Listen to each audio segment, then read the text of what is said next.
Hi, my name is Daryl, and this is another Fit Tip of the Day. This is part 2 of the Integrated Flexibility Continuum series.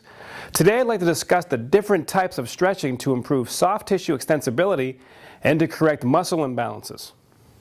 The different types of stretching are static stretching, self-myofascial release stretching, neurodynamic stretching, active stretching, neuromuscular stretching, and functional stretching.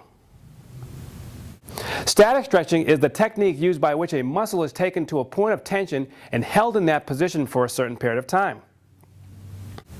Static stretches uses the neurophysiological principles of autogenic inhibition to improve soft tissue extensibility.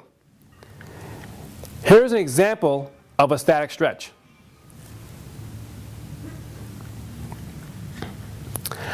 I prefer to perform static stretching after the muscle has been thoroughly warmed up.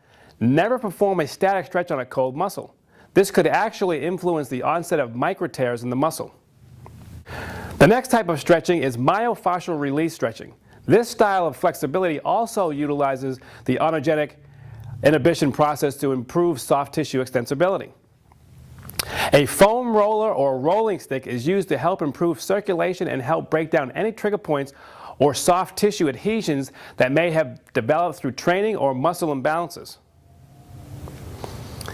Here is an example of how the roller is used to improve extensibility in the hamstrings.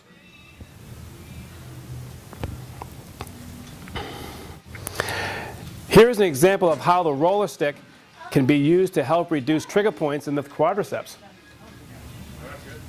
Good. The next style of flexibility is neurodynamic stretching. This is a passive way of stretching neural pathways. Here is an example of a neurodynamic stretch for the median nerve. Okay. The next stretch, known as active stretching, is the process of using agonists and synergists to dynamically move the joint into a range of motion. This creates reciprocal inhibition of the functional antagonist and allows for greater ranges in motion. A good example of an active stretch would be a straight leg raise. The quadriceps and the hip flexors stretch the hamstring. A more hands-on style of stretching is known as neuromuscular stretching. This is when a therapist or a partner helps move the muscle through a range of motion until an endpoint is achieved, at which the athlete then applies active resistance of about 25% of intensity for about 7 to 9 seconds. At the relaxation phase, the limb is then returned to the starting position with its new range of motion developed.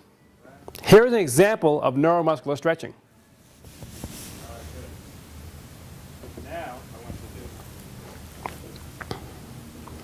The last type of stretching that I would like to describe is functional flexibility.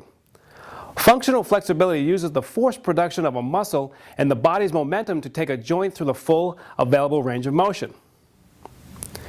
Here's an example of a functional stretch.